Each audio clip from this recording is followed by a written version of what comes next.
여러분, 안녕하세요. 오늘은 정말 놀라운 이야기를 들려드리려고 합니다. 바로 인도에서 일어나고 있는 한국 열풍의 실체죠. 많은 분들이 K-팝이나 드라마 정도로만 생각하시겠지만 실제로는 훨씬 더 깊고 광범위한 변화가 일어나고 있습니다. 뭄바이의 한 젊은 여성 프리아의 이야기를 통해 한국 기업들이 인도에 어떤 영향을 미치고 있는지, 그리고 인도 여성들이 왜 한국행을 꿈꾸고 있는지 생생하게 보여드리겠습니다. 이 이야기 속에는 여러분이 상상하지 못했던 놀라운 반전도 숨어 있습니다. 끝까지 시청해주시면 한국의 진짜 국력이 무엇인지 새롭게 깨닫게 되실 겁니다. 그럼 시작하기 전에 구독 버튼과 좋아요, 그리고 알림 설정까지 눌러주시면 더욱 감사하겠습니다. 뭄바이의 뜨거운 오후, 26세 프리아는 회사 카페테리아에서 남자친구 라훌과 마주 앉아 있었습니다. 라훌은 이해할 수 없다는 표정으로 고개를 젓고 있었죠. 프리아가 최근 들어 한국어 공부에 매달리고 있는 모습이 영 못마땅해 보였습니다. 프리아, 도대체 왜 한국어야? 영어면 충분하고 스페인어나 프랑스어를 배우는 게 더 나을 텐데 말이야. 라훌의 목소리에는 걱정과 함께 약간의 짜증이 섞여 있었습니다. 프리아는 잠시 망설이다가 천천히 입을 열었습니다. 라훌, 지금 인도가 어떻게 변하고 있는지 정말 모르는 거야? 우리 회사 건물만 봐도 알 수 있잖아. 그녀는 창밖을 가리키며 말을 이어갔죠. 저기 보이는 LG전자 간판, 그리고 길 건너편 삼성 광고판들 말이야. 이 모든 게 다 한국 기업들이야. 라훌은 여전히 고개를 갸우뚱했습니다. 그래서 뭐? 그냥 외국 기업들이 많이 들어온 거 아냐? 그게 아니야. 프리아의 눈이 반짝였습니다. 내가 아는 선배 중에 한국어 능력 덕분에 삼성 인도법인에 취직한 사람이 있어. 월급이 이전 직장보다 40%나 올랐다고 하더라고. 한국 기업들이 인도에서 사업을 확장하면서 한국어를 할 줄 아는 인재들을 정말 많이 찾고 있어. 라훌은 잠시 말문이 막혔습니다. 프리아가 이렇게 구체적인 계획을 세우고 있을 줄은 몰랐거든요. 프리아는 계속해서 설명했습니다. 요즘 우리 회사에서도 한국 기업들과 협업 프로젝트가 늘어나고 있어. 한국어를 할 줄 아는 직원들이 우선적으로 배정되고 있고 당연히 승진 기회도 더 많아지고 있지. 사실 프리아의 마음속에는 더 큰 꿈이 있었습니다. 단순히 현재 직장에서의 승진만이 아니라 아예 한국으로 건너가서 더 넓은 세상을 경험하고 싶다는 생각이었죠. 하지만 아직 라훌에게 그 이야기를 꺼낼 용기는 없었습니다. 그래도 한국어가 그렇게 중요할까? 라훌이 다시 물었습니다. 프리아는 자신 있게 대답했습니다. 라훌, 지금 뭄바이에만 해도 한국어 학원이 10곳이 넘어. 그리고 모든 수업이 대기자 명단이 가득해. 이게 우연일 것 같아? 그녀는 스마트폰을 꺼내어 한국어 학습 앱을 보여주었습니다. 내가 다니는 온라인 클래스에는 인도 전역에서 300명이 넘는 사람들이 참여하고 있어. 그중 70%가 여성이고 대부분 우리 또래야. 라훌은 그제서야 상황의 심각성을 깨달았습니다. 이것은 단순한 취미가 아니라 프리아의 미래를 위한 진지한 투자였던 것이죠. 하지만 여전히 마음 한편으로는 걱정이 앞섰습니다. 혹시 프리아가 자신을 떠나 한국으로 가버리는 것은 아닐까 하는 불안감 때문이었습니다. 다음 날 아침, 프리아는 평소보다 일찍 집을 나섰습니다. 지하철역까지 걸어가는 길에서 그녀는 문득 라훌에게 설명했던 것들을 다시 한번 확인하고 싶어졌죠. 정말로 한국이 인도 사람들의 일상 깊숙이 들어와 있는 것일까 하는 궁금증 때문이었습니다. 지하철역 입구에 도착하자마자 프리아의 눈에 들어온 것은 거대한 LG전자 광고판이었습니다. 에어컨과 냉장고 광고였는데 모델로 나온 인도 여배우가 한국어로 안녕하세요 라고 인사하는 장면이 포함되어 있었죠. 지나가던 사람들 중 몇몇은 그 인사말을 따라하며 웃고 있었습니다. 지하철을 타고 회사로 향하는 동안 프리아는 주변을 더 자세히 관찰했습니다. 한 젊은 여성이 삼성 갤럭시 폰으로 K-팝 뮤직비디오를 보고 있었고 다른 승객은 한국 드라마를 시청하고 있었습니다. 심지어 지하철 광고 중 상당수가 한국 기업들의 것이었죠. 회사에 도착한 프리아는 로비에서 잠시 발걸음을 멈췄습니다. 건물 안내판을 다시 한번 꼼꼼히 살펴보니 정말 놀라운 사실을 발견했습니다. 15층짜리 건물 중 무려 5개 층이 한국 관련 기업들이 사용하고 있었던 것입니다. LG전자 인도법인이 3개 층을 차지하고 있었고 한국 화장품 회사와 한국 식품 수입 업체도 각각 한 층씩 사용하고 있었습니다. 점심시간이 되어 동료들과 함께 근처 쇼핑몰로 향했습니다. 푸드코트에서 프리아는 또 다른 놀라운 광경을 목격했죠.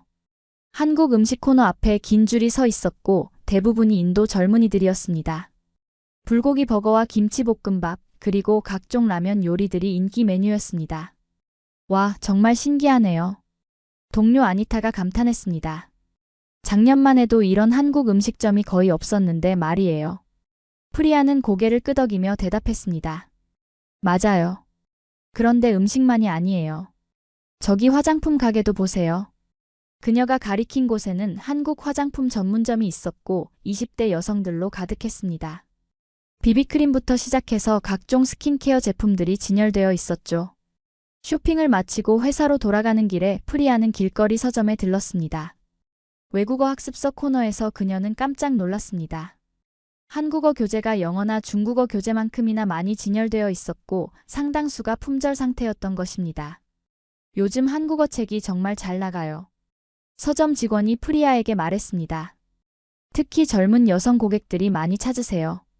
한국 드라마나 케이팝 때문에 시작하시는 분들이 많은데 막상 공부해보니 취업에도 도움이 된다는 걸 알고 진지하게 배우시더라고요. 그날 저녁 집에 돌아온 프리아는 라훌에게 전화를 걸었습니다. 라훌, 오늘 하루 종일 주변을 관찰해봤는데 정말 놀라운 일이 일어나고 있어. 한국이 우리 일상 속에 이렇게 깊숙이 들어와 있을 줄은 몰랐어. 라훌도 관심을 보이기 시작했습니다.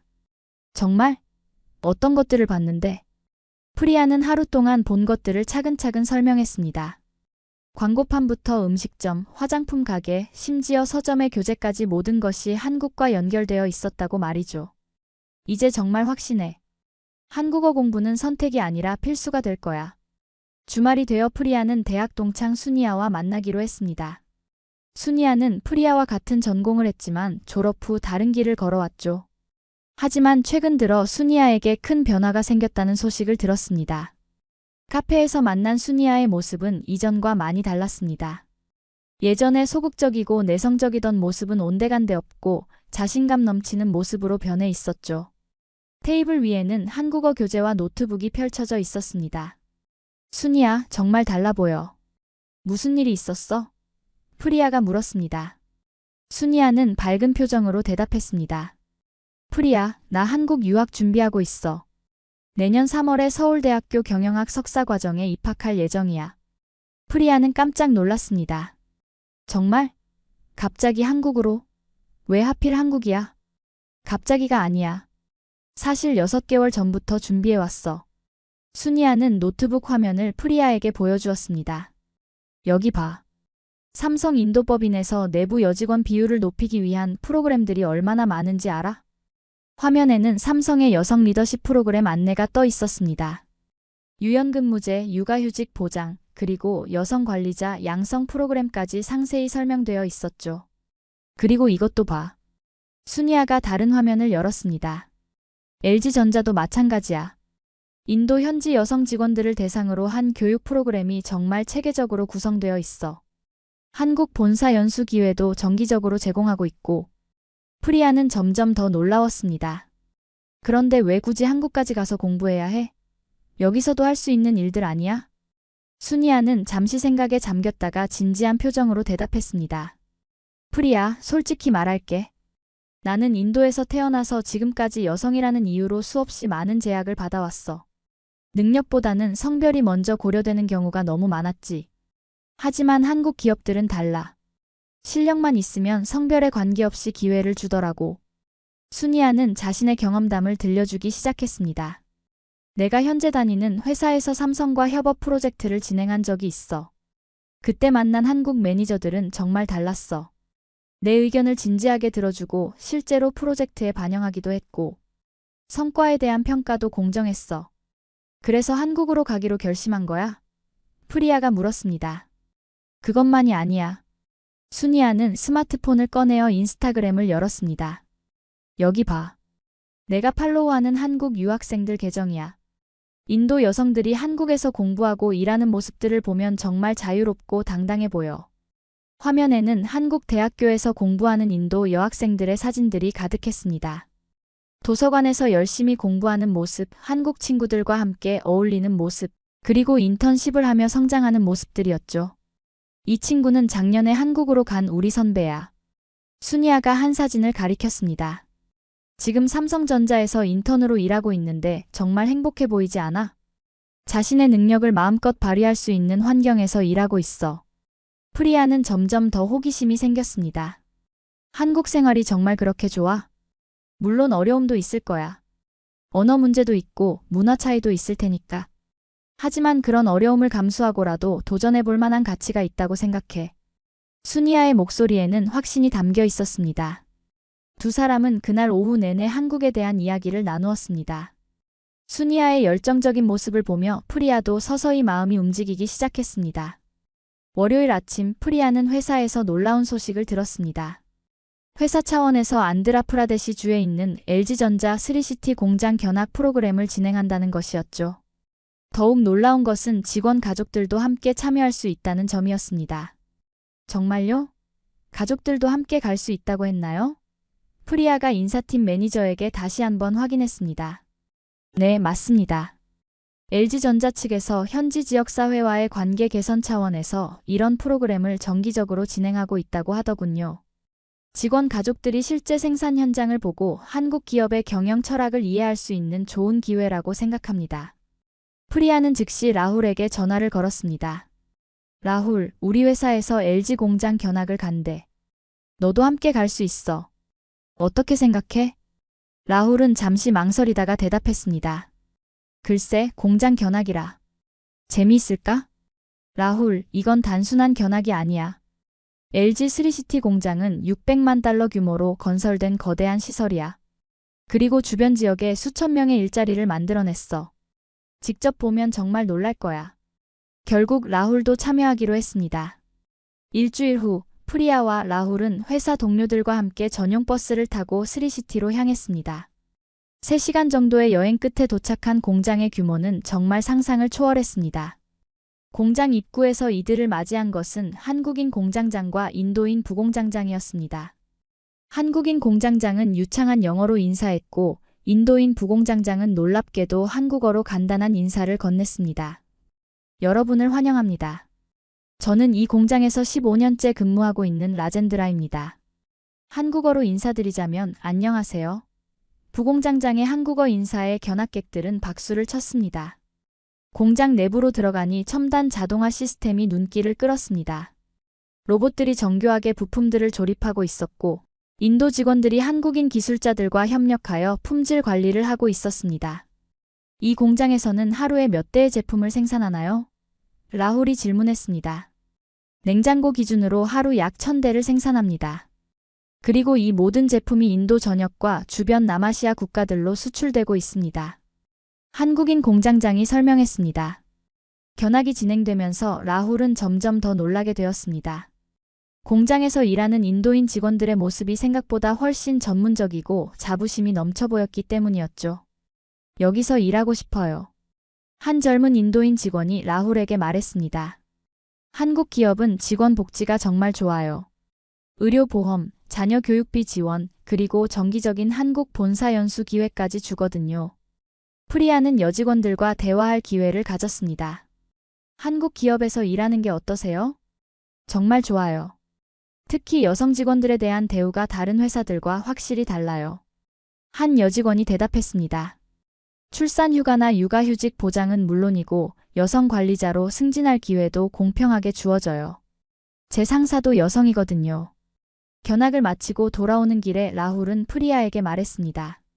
프리야, 오늘 정말 많은 것을 배웠어. 한국 기업들이 단순히 돈을 벌기 위해서만 인도에 온 게 아니구나. 정말로 인도 사람들과 함께 성장하려는 의지가 보였어. 프리야는 미소를 지었습니다. 이제 내가 왜 한국어 공부를 하는지 이해하겠지? 라훌은 고개를 끄덕였습니다.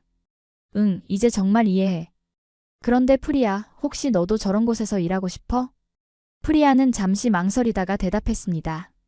글쎄, 아직은 모르겠어. 하지만 가능성을 열어두고 싶어. 공장 견학 이후 프리야의 한국어 학습 열정은 더욱 뜨거워졌습니다. 매일 아침 출근길 지하철에서 한국어 팟캐스트를 듣기 시작했고 점심시간에는 온라인 한국어 스터디 그룹에 참여했죠. 스터디 그룹은 정말 특별했습니다. 뭄바이, 델리, 벵갈루루에서 참여하는 총 15명의 멤버들이 있었는데 놀랍게도 그중 12명이 여성이었습니다. 연령대도 20대 초반부터 30대 후반까지 다양했지만 모두 한 가지 공통점이 있었습니다. 바로 한국 기업 취업이나 한국 유학을 목표로 하고 있다는 것이었죠. 안녕하세요, 여러분. 오늘은 비즈니스 한국어 표현을 연습해 볼까요? 스터디 그룹 리더인 메에라가 화상회의를 시작했습니다. 메에라는 이미 삼성 인도법인에서 일하고 있는 선배였습니다. 메에라 언니, 한국어를 배운 덕분에 정말 도움이 많이 되셨나요? 한 참가자가 질문했습니다. 정말 많이 도움이 됐어요. 특히 한국 본사 직원들과 직접 소통할 수 있다는 점이 큰 장점이죠. 통역을 거치지 않고 바로 대화할 수 있으니까 업무 효율성도 높아지고 신뢰관계도 더 빨리 형성돼요. 프리아는 용기를 내어 질문했습니다. 언니, 혹시 토픽 시험은 몇 급까지 따야 도움이 될까요? 최소 4급은 따야 해요. 하지만 5급이나 6급이 있으면 정말 큰 어드밴티지가 됩니다. 우리 회사에서는 토픽 5급 이상 보유자에게는 별도의 수당도 지급하고 있어요. 이 말을 들은 프리아는 더욱 의욕이 생겼습니다. 그날 밤 집에 돌아와서 토픽 시험 준비 계획을 세우기 시작했죠. 한 달 후 프리아는 놀라운 소식을 들었습니다. 스터디 그룹 멤버 중 한 명인 프리티가 실제로 서울대학교 경영학과 대학원에 합격했다는 것이었습니다. 정말? 프리티가 서울대에 합격했다고? 프리아가 흥분하며 물었습니다. 네, 맞아요. 토픽 6급의 영어 점수까지 완벽해서 장학금까지 받게 됐다고 하더라고요. 메에라가 대답했습니다. 그날 저녁 프리아는 라훌과 만나서 이 소식을 전했습니다. 라훌, 우리 스터디 그룹에서 정말 대단한 일이 일어났어. 라훌도 관심을 보였습니다. 뭔데? 프리티라는 친구가 서울대 대학원에 합격했어. 장학금까지 받으면서 말이야. 프리아의 목소리에는 부러움과 함께 결심이 담겨 있었습니다. 와, 정말 대단하네. 그런데 프리아. 라훌이 망설이며 말을 꺼냈습니다. 혹시 너도 그런 생각 있어? 프리아는 잠시 침묵했습니다. 사실 마음속으로는 이미 결정을 내린 상태였지만 아직 라훌에게 말할 준비가 되어 있지 않았거든요. 아직은 잘 모르겠어. 하지만 가능성은 열어두고 싶어. 프리아가 조심스럽게 대답했습니다. 라훌은 프리아의 표정에서 뭔가 다른 것을 느꼈습니다. 하지만 더 이상 묻지는 않았죠. 대신 다른 이야기를 꺼냈습니다. 그런데 한국어 공부하는 사람들이 정말 많구나. 우리 회사에서도 몇 명 봤는데. 정말? 누구누구? 마케팅팀의 아르준도 한국어 배우고 있더라. 그리고 회계팀 수미타도 온라인 강의를 듣고 있다고 하던데. 라훌이 말했습니다. 프리아는 깜짝 놀랐습니다. 정말? 아르준까지? 남자들도 한국어를 배우는구나. 응, 아르준 말로는 자기 여자친구가 먼저 시작했는데 따라서 배우게 됐다고 하더라. 그런데 막상 해보니까 재미있고 실제로 도움도 된다고 하더라고. 그날 밤 프리아는 한국어 공부에 더욱 매진했습니다. 토픽 5급을 목표로 하루 3시간씩 공부하기로 결심했죠. 아침 일찍 일어나서 1시간, 점심시간에 1시간, 그리고 잠들기 전에 1시간씩 투자하기로 했습니다.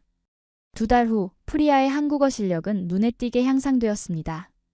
기본적인 일상 대화는 물론이고 비즈니스 상황에서 사용하는 표현들도 어느 정도 구사할 수 있게 되었죠. 프리아, 정말 대단해.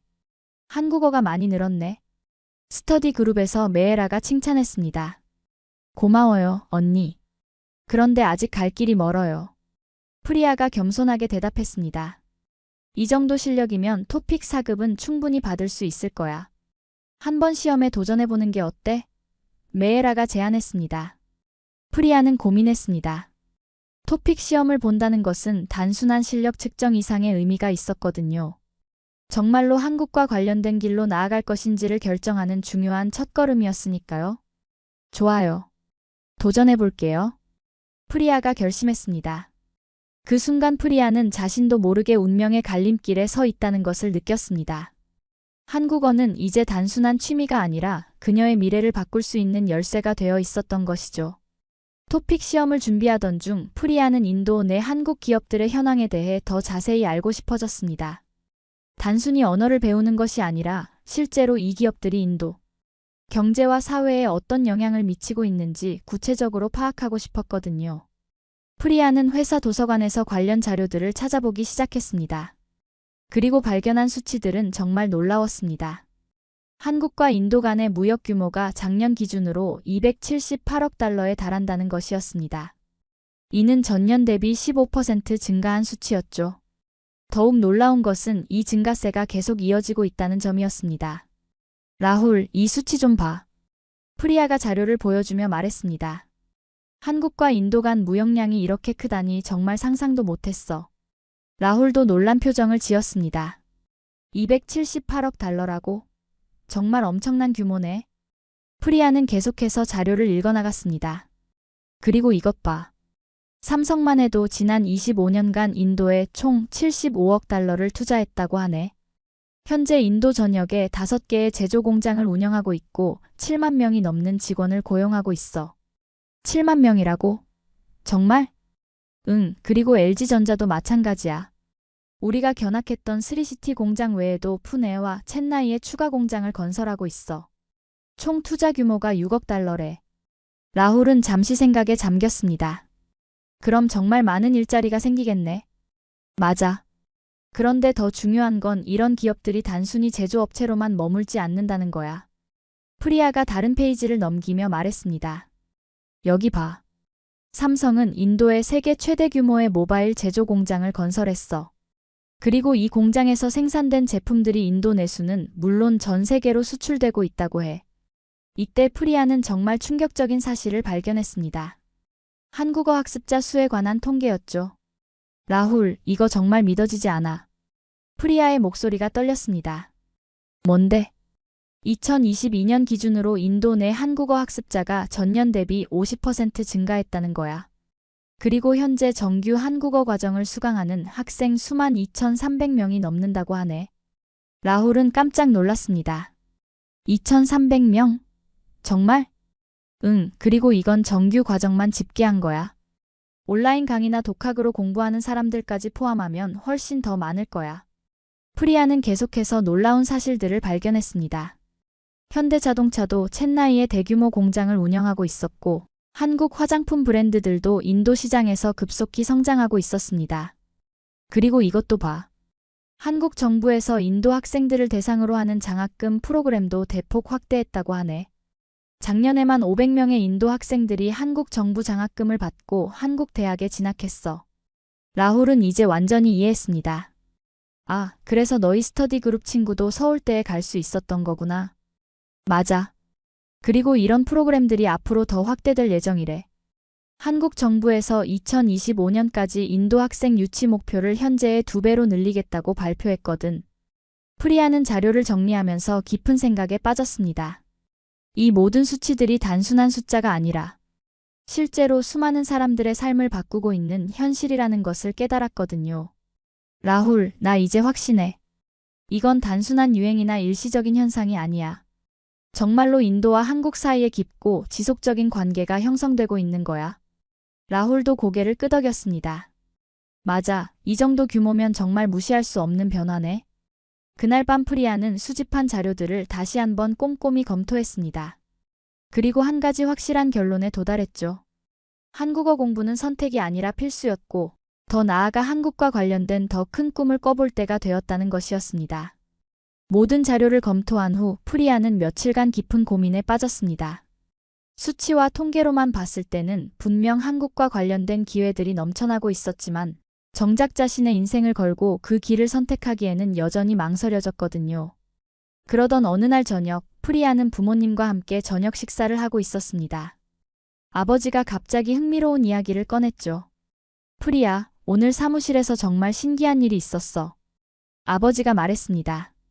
우리 회사 신입사원 중에 한국어를 할 줄 아는 젊은이가 있는데 벌써 한국 기업과의 프로젝트 담당자로 발탁됐다더군. 어머니도 관심을 보였습니다. 정말요? 그 친구가 뭘 그렇게 잘한다는 거죠? 한국어를 할 줄 안다는 것만으로도 엄청난 어드밴티지가 되더라고. 한국 기업 담당자들과 직접 소통할 수 있으니까 업무 진행도 훨씬 수월하고 신뢰관계도 빨리 형성되고 말이야. 프리아는 이 이야기를 들으며 가슴이 두근거렸습니다. 아빠, 그 친구 월급은 어떻게 됐어요? 일반 신입사원보다 30% 정도 높게 책정됐다고 하더군. 그리고 앞으로 승진도 빠를 것 같다고 하고. 이때 어머니가 예상치 못한 말을 했습니다. 프리야도 요즘 한국어 공부한다고 했지? 어머니 친구들 사이에서도 화제가 되고 있어. 다들 자기 딸들도 한국어를 배우게 하고 싶어 하더라고. 프리야는 깜짝 놀랐습니다. 정말요? 어머니 친구분들도? 응, 특히 라다 아줌마는 딸이 한국 화장품 회사에 취직했다고 자랑하더라. 월급도 좋고 복지도 좋다고 하면서 말이야. 아버지도 덧붙였습니다. 요즘 젊은 여성들 사이에서 한국 기업이 인기가 높다고 하더군. 여성 직원들에 대한 대우가 다른 회사들보다 훨씬 좋다고 하고. 프리야는 이 순간 큰 깨달음을 얻었습니다. 한국은 단순히 케이팝이나 드라마의 나라가 아니라 인도의 젊은 여성들에게 실질적인 기회를 제공하는 곳이었던 것이죠. 다음 날 프리야는 회사에서 한국 기업들의 여성 정책에 대해 더 자세히 조사해봤습니다. 그리고 놀라운 사실들을 발견했죠. 삼성 인도법인의 경우 전체 직원 중 여성 비율이 35%에 달했고 관리직 여성 비율도 25%나 되었습니다. 이는 인도의 다른 외국계 기업들과 비교해도 상당히 높은 수치였죠. 더욱 놀라운 것은 육아휴직이나 유연근무제 같은 복지 제도들이었습니다. 한국 기업들은 인도 현지 법률보다도 더 관대한 조건을 제공하고 있었거든요. 와, 정말 이렇게까지? 프리야가 혼잣말을 했습니다. 그날 저녁 프리야는 라훌과 만나서 이런 이야기들을 나누었습니다. 라훌, 나 이제 정말 확실해졌어. 한국은 우리 인도 여성들에게 정말 좋은 기회를 주는 곳이야. 라훌은 프리야의 진지한 표정을 보며 무언가 중요한 결정이 다가오고 있음을 느꼈습니다. 프리야, 혹시? 응, 라훌. 나 한국 유학을 진지하게 고려해보고 있어. 프리야가 마침내 속마음을 털어놓았습니다. 라훌은 잠시 침묵했습니다. 예상했던 일이지만 막상 프리야의 입에서 직접 들으니 복잡한 감정이 들었거든요. 언제부터 그런 생각을 했어? 라훌이 조심스럽게 물었습니다. 사실 공장 견학을 다녀온 이후부터야. 그때 한국 기업에서 일하는 인도 여성들을 보면서 정말 부러웠어. 자신감 있고 당당한 모습들이 인상적이었거든. 프리야는 계속해서 자신의 마음을 설명했습니다. 라훌, 난 지금 여기서도 물론 행복해. 하지만 더 큰 세상에서 내 능력을 시험해보고 싶어. 그리고 한국이 그런 기회를 줄 수 있는 곳이라고 확신해. 라훌은 오랜 침묵 끝에 입을 열었습니다. 프리야, 솔직히 말하면 내가 떠나는 게 싫어. 하지만 내 꿈을 막을 권리는 나에게 없다는 것도 알고 있어. 그리고 오늘 내 이야기를 들어보니 정말 좋은 기회인 것 같기도 하고. 프리야는 라훌의 손을 잡았습니다. 고마워, 라훌. 네가 이해해줘서 정말 고마워. 프리야의 한국 유학 결정은 생각보다 빠르게 현실이 되었습니다. 토픽 5급에 합격한 후 서울의 한 대학교에서 경영학 석사과정 입학 허가를 받은 것이죠. 더욱 놀라운 것은 한국 정부 장학금까지 받게 되었다는 점이었습니다. 출발을 일주일 앞둔 어느 날, 프리야는 가족들과 함께 저녁 식사를 하고 있었습니다. 처음에는 걱정이 많았던 부모님도 이제는 딸을 응원하는 마음이 더 컸습니다. 프리야, 한국 가서도 건강 챙기는 거 잊지 마라. 어머니가 걱정스러운 목소리로 말했습니다. 네, 어머니. 걱정하지 마세요. 자주 연락드릴게요. 아버지도 한마디 덧붙였습니다. 프리야, 아빠가 봤을 때 넌 정말 좋은 선택을 한 것 같다. 한국에서 많은 것을 배우고 와서 우리나라 발전에도 기여하렴. 프리야는 가슴이 뭉클했습니다. 가족들의 지지가 있었기에 이런 용기를 낼 수 있었던 것이죠. 출발 전날, 프리야는 라훌과 마지막 데이트를 했습니다. 두 사람은 처음 만났던 카페에서 시간을 보냈죠. 프리야, 한국에서 꼭 성공해. 그리고 언젠가 다시 만날 수 있기를 바라. 라훌이 진심 어린 목소리로 말했습니다. 라훌, 정말 고마워. 네가 처음에는 반대했지만 결국에는 나를 이해해주고 응원해줘서 고마워. 그리고 이건 끝이 아니야. 언젠가 우리 다시 만날 거야. 프리야는 마음속으로 다짐했습니다. 한국에서 열심히 공부하고 경험을 쌓아서 언젠가는 한국과 인도를 연결하는 다리 역할을 하겠다고 말이죠. 드디어 출발 당일이 되었습니다. 뭄바이 공항에는 가족들과 라훌, 그리고 한국어 스터디 그룹 친구들까지 모두 나와서 프리야를 배웅했습니다. 프리야, 한국에서 우리 자랑스러운 인도 여성의 모습을 보여줘. 메에라가 힘차게 말했습니다. 네, 언니. 꼭 그럴게요. 출국 수속을 마치고 게이트로 향하는 프리아의 발걸음은 가벼웠습니다. 떨리기도 했지만 설레는 마음이 더 컸거든요. 비행기에 탑승하기 직전 프리아는 잠시 뒤를 돌아봤습니다. 배웅 나온 사람들이 손을 흔들고 있었고 라훌은 엄지손가락을 치켜 세우며 응원의 메시지를 보내고 있었죠. 프리아는 미소를 지으며 좌석에 앉았습니다. 창밖으로 보이는 뭄바이의 야경을 바라보며 지난 시간들을 되돌아봤습니다. 한국어 공부를 시작했던 순간부터 지금까지 정말 많은 일들이 있었죠.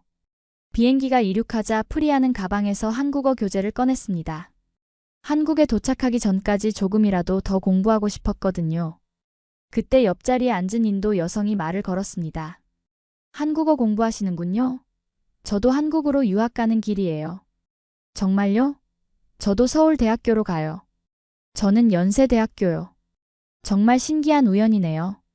두 사람은 한국에 대한 이야기를 나누며 긴 비행시간을 보냈습니다. 그리고 프리아는 깨달았습니다. 자신만이 아니라 정말 많은 인도 여성들이 한국에서 새로운 기회를 찾고 있다는 것을 말이죠. 비행기가 인천공항에 착륙했을 때 프리아는 새로운 인생의 시작을 실감했습니다. 공항에서 내려다본 한국의 첫인상은 정말 인상적이었습니다. 깔끔하고 현대적인 시설들, 그리고 친절한 사람들의 모습이 그녀를 반겼거든요. 짐을 찾아 공항을 나서는 프리아의 얼굴에는 확신에 찬 미소가 떠올랐습니다. 이제 정말로 새로운 도전이 시작되는 것이죠. 그날 밤 서울의 기숙사에서 프리아는 인도에 있는 가족들과 라훌에게 안전하게 도착했다는 연락을 했습니다. 그리고 혼자만의 시간을 가지며 지난 시간들을 정리했죠. 한국어 공부를 시작했던 순간부터 지금까지 정말 많은 변화가 있었습니다. 그리고 이 모든 변화의 중심에는 한국이 있었죠. 단순히 케이팝이나 드라마의 나라가 아니라 인도 여성들에게 실질적인 기회를 제공하는 곳으로서의 한국말입니다. 프리아는 창밖으로 보이는 서울의 야경을 바라보며 마음속으로 다짐했습니다. 한국에서 열심히 공부해서 성공하겠어. 그리고 언젠가는 더 많은 인도 여성들이 이런 기회를 가질 수 있도록 도와주겠어. 인도 곳곳에 한국의 기회가 스며들고 있었습니다. 그리고 프리아 같은 젊은 여성들이 그 기회를 잡기 위해 용감하게 도전하고 있었죠. 이것이야말로 진짜 국력이 아닐까요? 다른 나라의 젊은이들이 꿈을 찾아 모여드는 나라, 그들에게 희망을 주는 나라가 되는 건 말입니다. 프리아의 이야기는 끝이 아니라 시작이었습니다. 한국과 인도 사이에는 앞으로도 더 많은 프리아들의 이야기가 써질 것이고 그 이야기들이 두 나라를 더욱 가깝게 만들어갈 것입니다. 안녕하세요. 오늘은 정말 믿기 힘든 이야기를 들려드리겠습니다.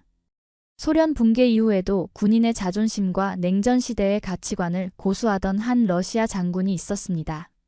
그런데 그의 두 딸이 한국으로 떠나버렸죠.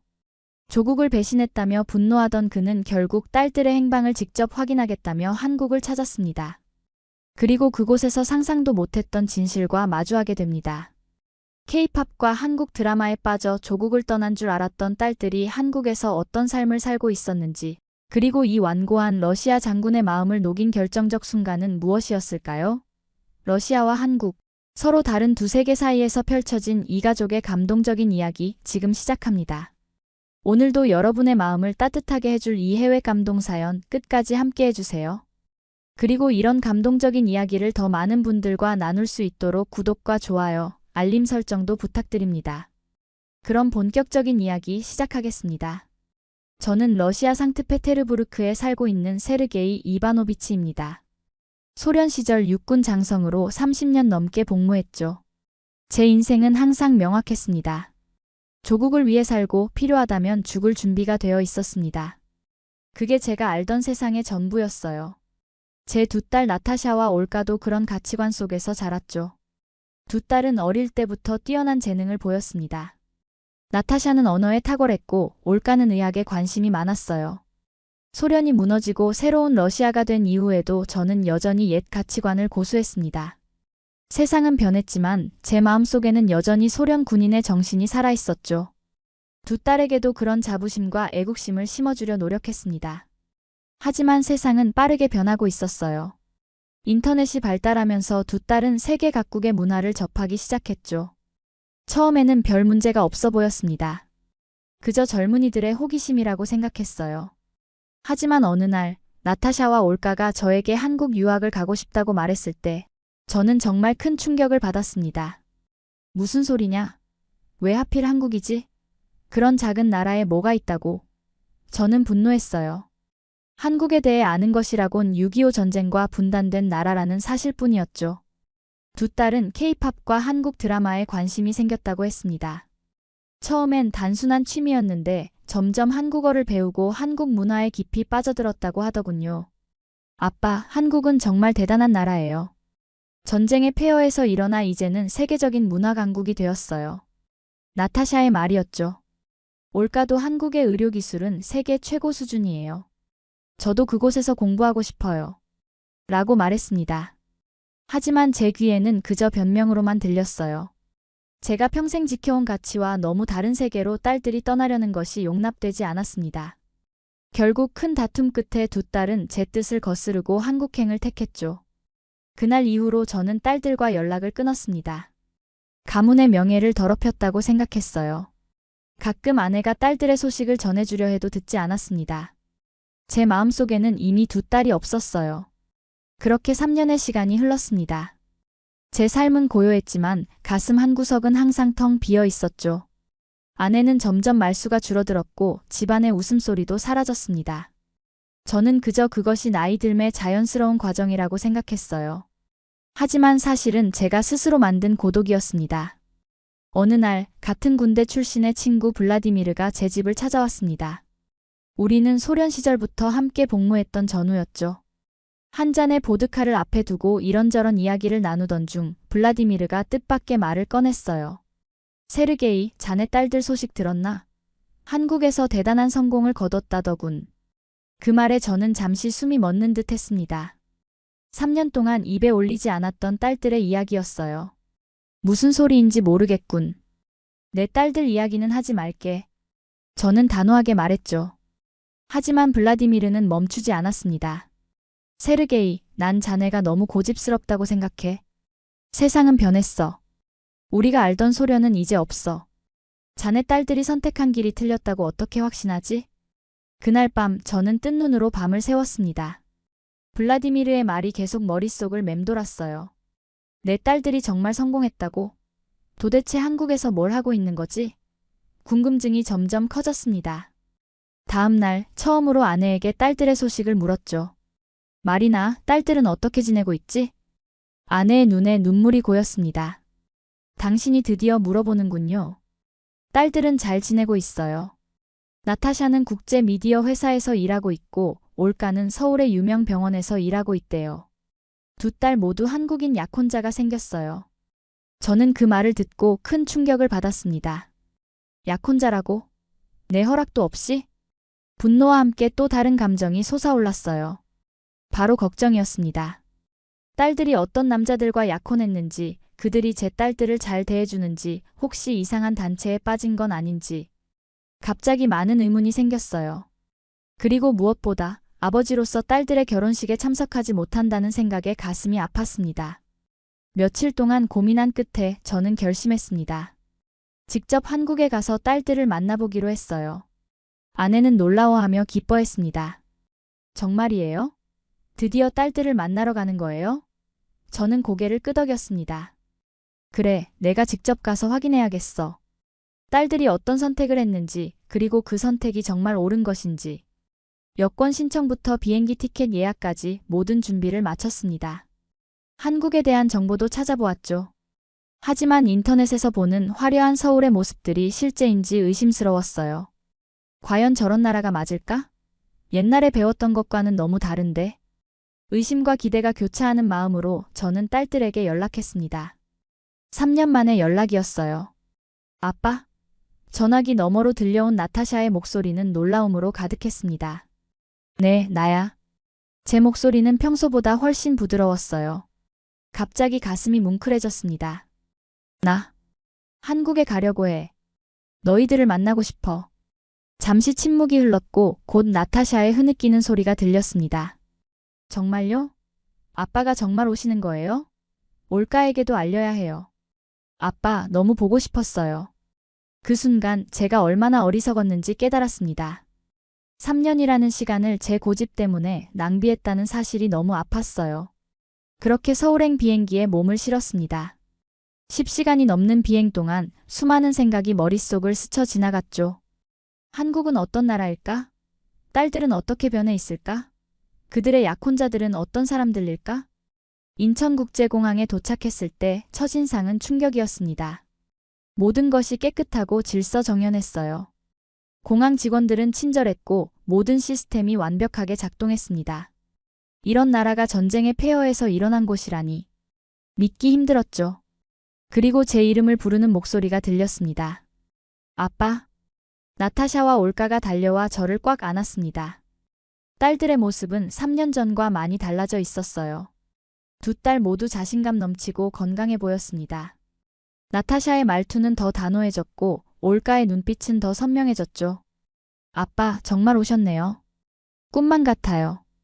올가가 말했습니다. 저는 말없이 딸들을 바라보았어요. 가슴이 뭉클했습니다. 공항에서 나와 서울 시내로 향하는 길, 창밖으로 보이는 풍경은 제가 상상했던 것과는 완전히 달랐습니다. 고층 빌딩들이 즐비했고 길거리는 깨끗했으며 사람들은 활기차 보였어요. 아빠, 서울이 어때요? 놀랍죠? 나타샤가 물었습니다. 저는 솔직하게 대답했죠. 생각했던 것과는 많이 다르구나. 더 발전된 것 같아. 나타샤는 자신이 일하는 미디어 회사에서 어떤 일을 하는지 설명했습니다. 글로벌 콘텐츠 기획자로서 러시아를 포함한 여러 나라에 한국 문화를 소개하는 프로젝트를 진행하고 있다고 했죠.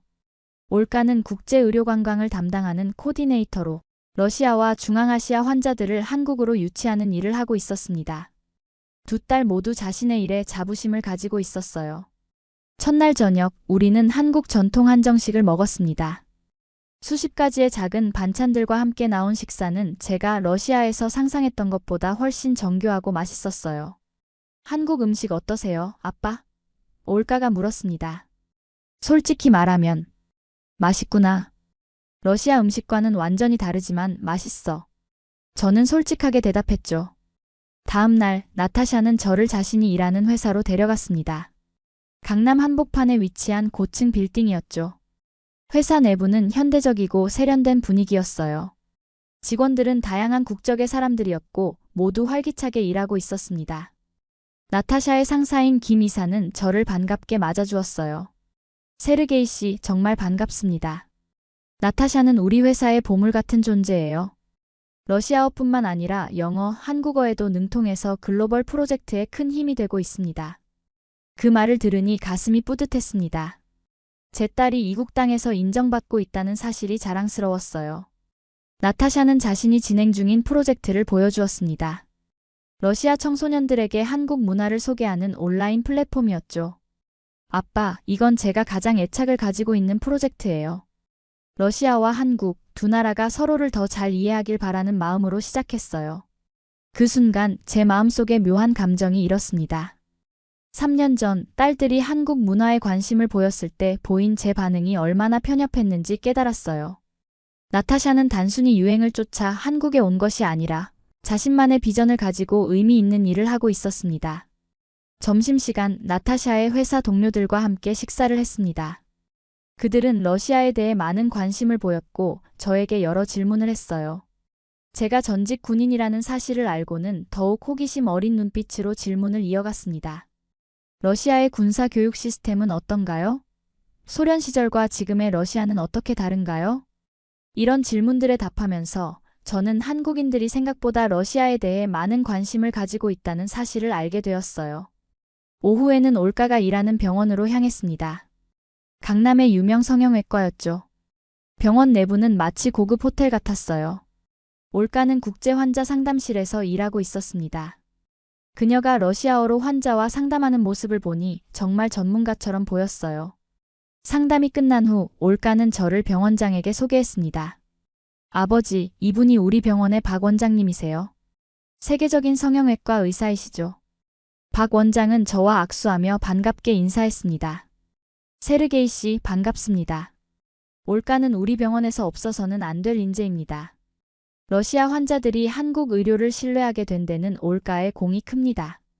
그 말을 들으니 또다시 가슴이 뭉클해졌어요. 제 딸들이 이곳에서 인정받고 있다는 사실이 너무 자랑스러웠습니다. 병원 투어를 하면서 저는 한국의 의료기술이 얼마나 발전했는지 직접 보았습니다. 최첨단 장비들과 숙련된 의료진들. 이런 환경에서 일하는 올가가 부러웠어요. 아빠, 어떠세요? 제가 왜 한국에 오고 싶었는지 조금은 이해되시나요? 올가가 물었습니다. 저는 솔직하게 대답했습니다. 그래, 이제 조금은 이해가 되는구나. 사흘째 되는 날 드디어 딸들의 약혼자들을 만나게 되었습니다. 나타샤의 약혼자 민호는 전직 특수부대 출신으로 현재는 보안회사를 운영하고 있었어요. 올가의 약혼자 준영은 성형외과 전문의로 올가가 일하는 병원의 의사였습니다. 두 사람 모두 예의 바르고 진중한 인상이었어요. 민호가 먼저 자신을 소개했습니다. 장인어른, 처음 뵙겠습니다. 저는 김민호라고 합니다. 나타샤와는 3년 전 러시아어 학원에서 만났습니다. 제가 러시아어를 배우고 있었거든요. 그의 러시아어 발음은 서툴렀지만 노력하는 모습이 보기 좋았습니다. 군 복무 시절 저는 러시아 특수부대와 합동훈련을 한 적이 있습니다. 그때부터 러시아에 관심이 생겼죠. 그 말에 저는 흥미를 느꼈습니다. 자네가 특수부대 출신이라고? 어느 부대였지? 민호는 자신이 근무했던 부대와 임무에 대해 설명했습니다. 그의 이야기를 들으며 저는 한국군의 수준이 생각보다 높다는 것을 알게 되었어요. 특히 장비와 훈련 시스템이 인상적이었습니다. 준영도 자신을 소개했습니다. 장인어른, 저는 이준영입니다. 올가를 처음 만났을 때 그녀의 의학 지식과 환자를 대하는 태도에 깊은 인상을 받았습니다. 준영은 자신의 전공인 성형외과에 대해 열정적으로 이야기했어요. 한국의 성형기술은 세계 최고 수준입니다. 특히 미세수술 분야에서는 독보적이죠. 저녁 식사를 하면서 우리는 다양한 주제로 대화를 나눴습니다. 민호와는 군사 전략과 국제 정세에 대해, 준영과는 의학과 과학기술에 대해 이야기했어요. 두 사람 모두 자신의 분야에서 전문성을 갖추고 있었고 딸들을 진심으로 아끼는 마음이 느껴졌습니다. 그날 오후 준영은 저를 자신이 연구하는 실험실로 초대했습니다. 그곳에서 그는 최신 의료기술을 보여주었어요. 장인어른, 이것은 제가 개발 중인 인공피부입니다. 화상 환자들의 재활에 큰 도움이 될 거예요. 준영의 연구는 매우 혁신적이었습니다. 그가 발표한 논문들은 세계적인 의학 저널에 실렸고 여러 나라에서 관심을 보이고 있다고 했어요. 준영은 또한 러시아 의학계와의 협력 프로젝트를 계획하고 있었습니다. 올가의 도움으로 모스크바 의과대학과 공동 연구를 시작할 예정입니다. 장인어른께서 혹시 도움을 주실 수 있을까요? 그 말에 저는 깜짝 놀랐어요. 제가 도울 수 있는 일이 있다니. 물론이지. 내가 아는 사람들 중에 의료계 인사들이 몇 있어. 소개해 줄 수 있을 거야. 그렇게 일주일이 지났습니다. 딸들과 그들의 약혼자들과 함께하는 시간이 늘어갈수록 제 마음속 벽은 조금씩 허물어졌어요. 나타샤와 올가가 한국에서 찾은 것은 단순한 케이팝이나 한류가 아니었습니다. 그들은 자신의 꿈을 펼칠 수 있는 기회와 자신들을 존중해주는 환경을 찾았던 거죠. 어느 날 저녁 우리는 한강변에서 산책을 했습니다. 불빛이 아름답게 반짝이는 도시의 풍경을 바라보며 나타샤가 물었어요. 아빠, 이제 우리의 선택을 이해하시겠어요? 저는 잠시 생각에 잠겼습니다. 지난 일주일 동안 본 것들, 경험한 것들이 머릿속을 스쳐 지나갔죠. 그리고 마침내 대답했습니다. 그래, 이제 이해할 것 같구나. 너희들이 이곳에서 찾은 것은 새로운 가능성이었던 거지. 올가가 제 손을 잡았습니다. 아빠, 우리가 러시아를 떠났다고 해서 러시아인이기를 포기한 건 아니에요. 오히려 두 나라 사이의 다리가 되고 싶었어요. 아빠가 우리에게 가르쳐주신 애국심, 그건 여전히 우리 안에 있어요. 그 말에 저는 깊은 감동을 받았습니다. 딸들은 제가 생각했던 것처럼 조국을 배신한 게 아니었어요. 그들은 더 넓은 세상에서 자신의 가치를 실현하고 있었던 겁니다. 다음 날 민호와 준영은 저를 한국의 전통주점으로 초대했습니다. 막걸리라는 술을 마시며 그들은 제게 진지한 이야기를 꺼냈어요. 장인어른, 저희는 장인어른의 축복을 받고 싶습니다. 러시아 전통에 따라 정식으로 따님들과의 결혼을 허락해 주시겠습니까? 민호가 말했습니다. 저는 잠시 침묵했습니다. 한 달 전만 해도 저는 딸들의 결혼을 절대 허락하지 않을 생각이었어요. 하지만 지금은 달랐습니다. 두 젊은이가 제 딸들을 진심으로 사랑하고 존중한다는 것을 알게 되었으니까요. 내 딸들을 행복하게 해줄 수 있겠나? 제가 물었습니다. 네, 제 목숨을 걸고 약속드립니다. 민호가 대답했어요. 준영도 고개를 끄덕였습니다. 장인어른, 올가와 함께하는 것이 제 인생 최고의 행운입니다. 그녀를 절대 실망시키지 않겠습니다. 그 순간 저는 결심했습니다. 주머니에서 작은 케이스를 꺼냈어요. 그 안에는 소련 시절 받았던 제 훈장들이 들어있었습니다. 군인으로서 제 자존심이자 명예였죠. 이것들은 내가 평생 지켜온 가치의 상징이다. 이제 너희들에게 주겠다. 저는 두 사람에게 각각 하나씩 훈장을 건넸습니다. 민호와 준영은 놀란 표정이었어요. 그들은 이 선물의 의미를 알고 있었습니다. 장인어른. 민호가 감동에 젖은 목소리로 말했습니다. 이건 너무 큰 영광입니다. 준영도 고개를 숙이며 감사의 뜻을 표했죠. 평생 소중히 간직하겠습니다. 저는 두 사람을 바라보며 말했습니다.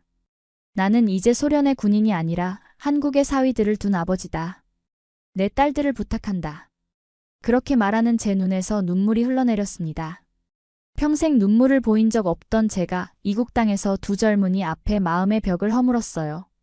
결혼식 준비가 본격적으로 시작되었습니다. 한국과 러시아의 전통을 모두 담은 결혼식을 계획하기로 했어요. 나타샤와 올가는 저에게 한국의 결혼 문화에 대해 설명해 주었습니다. 아빠, 한국에서는 결혼식 전에 상견례라는 것을 해요.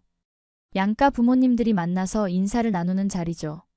상견례 날 저는 긴장된 마음으로 민호와 준영의 부모님들을 만났습니다. 두 가정 모두 저와 아내를 진심으로 환영해 주었어요. 민호의 아버지는 전직 군인이었고 저와 비슷한 가치관을 가지고 있었습니다. 세르게이 씨, 러시아의 군사 전략은 세계적으로 유명합니다. 언젠가 함께 이야기를 나눌 기회가 있었으면 좋겠네요. 준영의 부모님은 의사 부부였습니다. 그들은 러시아 의학에 대한 깊은 관심을 보였어요. 러시아의 기초의학 연구는 정말 뛰어납니다. 특히 면역학 분야에서는 세계 최고 수준이죠. 준영의 아버지가 말했습니다. 두 가정과의 대화는 생각보다 훨씬 편안했어요. 서로 다른 문화권이지만 부모로서의 마음은 같다는 것을 느꼈습니다. 상견례 후 우리는 함께 식사를 했습니다. 한국 음식과 러시아 음식이 함께 차려진 식탁에서 두 문화의 만남이 시작되었어요. 저는 한국의 전통주인 소주를 처음 마셔봤습니다. 보드카보다 순하지만 독특한 맛이 있었죠. 우리 딸들이 이렇게 좋은 가정과 인연을 맺게 되어 기쁩니다. 저는 진심 어린 마음으로 건배를 제안했어요. 그날 밤 호텔로 돌아와 아내와 이야기를 나눴습니다. 마리나, 우리가 너무 편협했던 것 같아. 딸들이 선택한 길이 틀리지 않았어. 아내는 미소를 지으며 대답했습니다. 당신이 그것을 깨달았다니 다행이에요. 나는 항상 딸들을 믿었어요. 그들은 현명한 아이들이니까.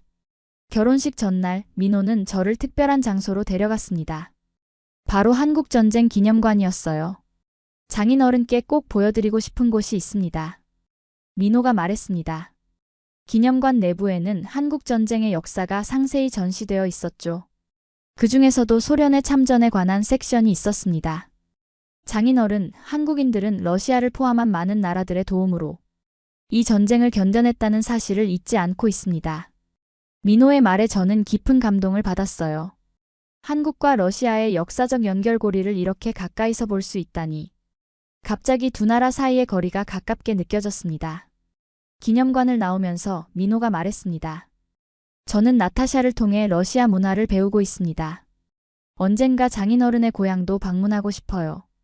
그 말에 저는 웃으며 대답했습니다. 물론이지. 상트페테르부르크의 아름다움을 꼭 보여주고 싶구나. 준영도 비슷한 마음을 표현했습니다.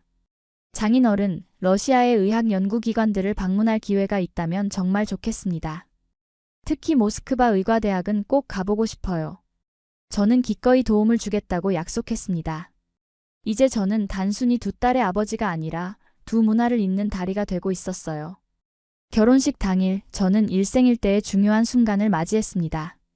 한국의 전통 홀레복인 한복을 입은 딸들은 그 어느 때보다 아름다웠어요. 나타샤와 올가는 러시아 전통 의상도 준비해 놓았습니다.